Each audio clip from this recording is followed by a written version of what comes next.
Hello दोस्तों, नमस्कार। मैं कल्लू दवे आपके समक्ष उपस्थित हुआ हूँ digital platform learn in life पर। आप देखिए मेरे साथ, आज परीक्षाओं के ऊपर हम चर्चा करते हैं।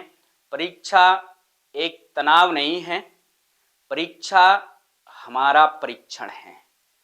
अब परीक्षण में क्या है कि विद्यार्थियों में आपसे चर्चा करना चाहूँगा, तो परीक्षा में जो परीक्षण है वो किस प्रकार से करना है। तो एक तो होता है हमें कि परीक्षण करने के लिए हमें तैयारी करनी होती है, और तैयारी जो हमने की है पूरे सत्रगत, उसमें आपको लोड लेने की आवश्यकता नहीं है, क्योंकि आपसे बेस्ट कोई नहीं है। कहा जाता है इस संसार में हर व्यक्ति अपने आप में यूनिक है, हर व्यक्ति अपने आप में भिन्न है, उसमें कोई ना कोई भिन्नता पाई जाती है, जिसके आधार पर वो इस संसार में प्रतिष्ठा पाता है, सम्मान पाता है। उसी प्रकार से यदि परीक्षा में आप कहीं किसी एंगल से असफल हो जाएं, तो आप भ्रमित मत होइए, क्योंकि आपके अंदर कोई ना कोई ऐसी ईश्वर ने कला दी है जिसके माध्यम से आप पूरा जीवन उसी को लेकर जी सकते हैं। और वास्तव में कहते हैं कि हमें वही काम करना चाहिए जिस कार्य को करने में आनंद की अनुभूति हो, और सफलता भी उसी व्यक्ति को मिलती है जिसे अपने कार्य करने में आनंद की अनुभूति होती है। तो कहने का तात्पर्य यह है कि जब आप जिस कार्य को कर रहे हैं उसे आनंद में होकर, तन में होकर कीजिए, सफलता तो आपको मिलेगी। नेक्स्ट हम चर्चा करते हैं कि परीक्षा कोई तैयारी करने के लिए हमें प्रेरणा कैसे लेनी चाहिए। तो प्रेरणा मेरे हिसाब से बच्चों दो प्रकार की होती है, एक तो बाह्य प्रेरणा और एक अंतः प्रेरणा।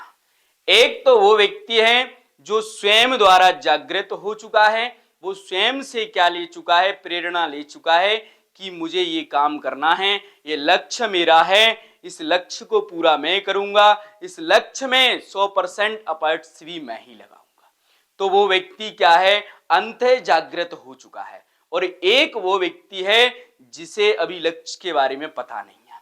तो जैसे विद्यार्थियों में भी क्या रहता है, कई बच्चों को अपने लक्ष्य पता नहीं है, तो फिर बाह्य प्रेरणा के लिए उनके माता पिता, उनके दोस्त, उनके शिक्षक काम करते हैं बाह्य प्रेरणा के लिए। जैसे शिक्षक कई बार आपको डांटते हैं, पीटते हैं, कई बार आपको ऐसा लगता है कि ये शिक्षक तो क्या है, खड़ूस है, आनंद ही नहीं आने देता क्लास में। तो क्या है, आप उस शिक्षक को बुरा मत मानिए, वह शिक्षक आपकी जिंदगी में बहुत लाभदायक है।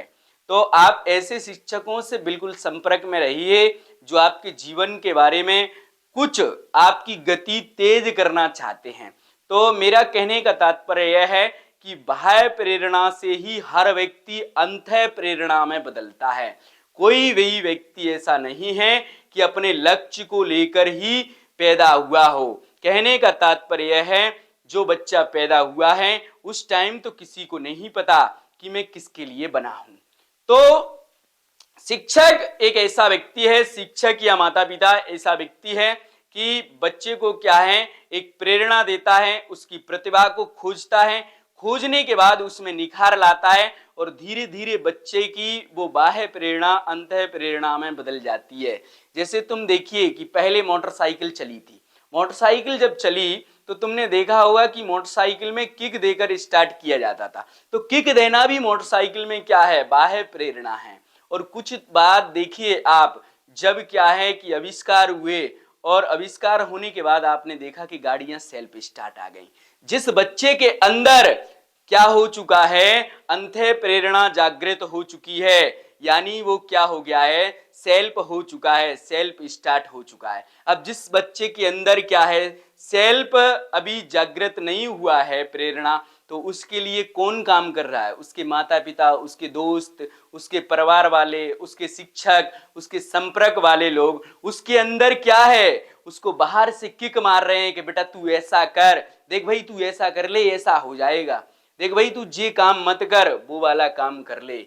तो मेरा कहने का अर्थ यह है कि थोड़ा सा कोई कहता है कुछ तो उस पर विचार कीजिए, और विचार करने के बाद आप देखिए कि आपके जीवन में परिवर्तन आएगा। जो कुछ लोग बोलते हैं उन पर विश्लेषण करना सीखिए, और जब विश्लेषण करना सीख जाओगे तो आप तर्कवान बन जाओगे। और तर्कवान का मतलब है कि कौन हमारी जिंदगी में अच्छे हैं और कौन हमारी जिंदगी में बुरे हैं। और सीधा सा अर्थ इतना है कि बुरे लोगों की बात नहीं सुनना है और अच्छे लोगों की बात सुनना है। अब तुम देखिए कि कई बार मेरे से ही कोई व्यक्ति पूछता है कि भाई तुम ऐसा काम क्यों कर लेते हैं।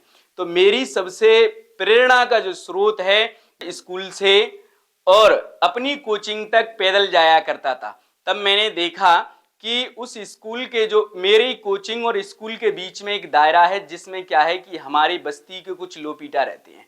उनको मैं देखता कि सुबह 6 बजे से ही क्या है कि जब किसान आता है उनके पास, तो वो लो पीटने का काम कर देते हैं, वो पंजानी का काम कर देते हैं। अब देखिए कि बिना कुछ अन्न पानी खाए हुए 25 किलो, 15 किलो, 5 किलो का घन बजाते हैं पूरे दिन।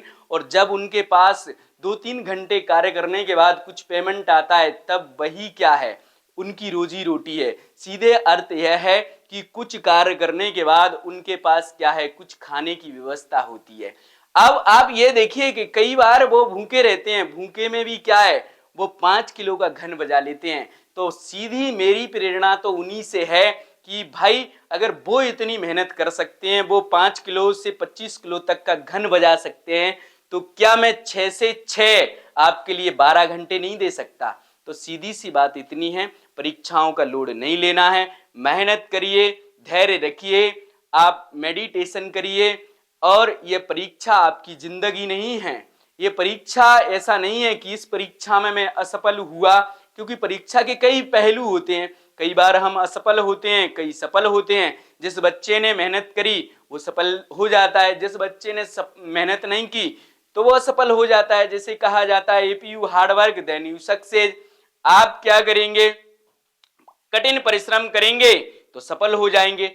फिर दूसरी बात यह भी है कि अगर आप क्या नहीं करते हैं, मेहनत नहीं करते हैं, unless you hard work then you fail, यदि आपने कठिन परिश्रम नहीं किया तो आप असफल हो जाएंगे। तो सीधी सी बात है कि सफलता के लिए आपको कठिन परिश्रम तो करना पड़ेगा। अब आपको सफलता का मूल मंत्र देता हूं कि सफल कैसे बनता है व्यक्ति, सफलता का शॉर्टकट क्या है। तो मेरी दृष्टि में सफलता का शॉर्टकट है हार्ड वर्क। कठिन परिश्रम करिए, अपने लक्ष्य के प्रति सजग रहिए, अपने लक्ष्य के प्रति समर्पित रहिए। आपको अपने लक्ष्य में तन मन धन से जुड़ जाना चाहिए और आपका लक्ष्य ही आपके लिए सर्वोपरि है। पर लक्ष्य के लिए वो कार्य मत करिए जो हमें क्या हो जाए, अनिंदनीय हो जाए। तो इसलिए आपको क्या है कि लक्ष्य में आने वाली छोटी मोटी रुकावटों से घबराना नहीं है। जब आप बड़ा कुछ करने जा रहे होते हैं तो क्या होता है कि आपको छोटी मोटी बाधाएं तो आती हैं।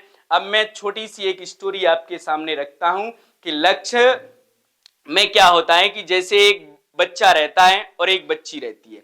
अब वो डेली बस से जाते हैं। अब उसे क्या है कि एक सुंदर जो लड़की रहती है उससे थोड़ा सा ऐसा लगता है कि मुझे इससे प्रेम हो गया। तो सीधी सी बात यह है कि वो सुंदर नहीं है। अब कहा जाता है कि यदि सफलता के रास्ते में छोटे छोटे सोने के टुकड़े अगर मिल जाएं हमें, तो हमें छोटे छोटे टुकड़ों को यदि त्याग दें तो हमें सोने का एक बड़ा खजाना मिलेगा। और इससे उससे भी एक होनहार और प्रतिभाशाली व्यक्ति मिल सकता है हमें अपने जीवन के लिए। और वो व्यक्ति तभी मिल पाएगा जब आप अपने अंदर जज्बा पैदा करेंगे, आप अपने अंदर सामर्थ्य पैदा करेंगे, आप अपने अंदर शक्ति पैदा करेंगे, तभी आपको कुछ मिल सकता है। अन्यथा चक्कर काटने से कुछ नहीं मिलेगा। आप अपने लक्ष्य के प्रति सजग रहिए।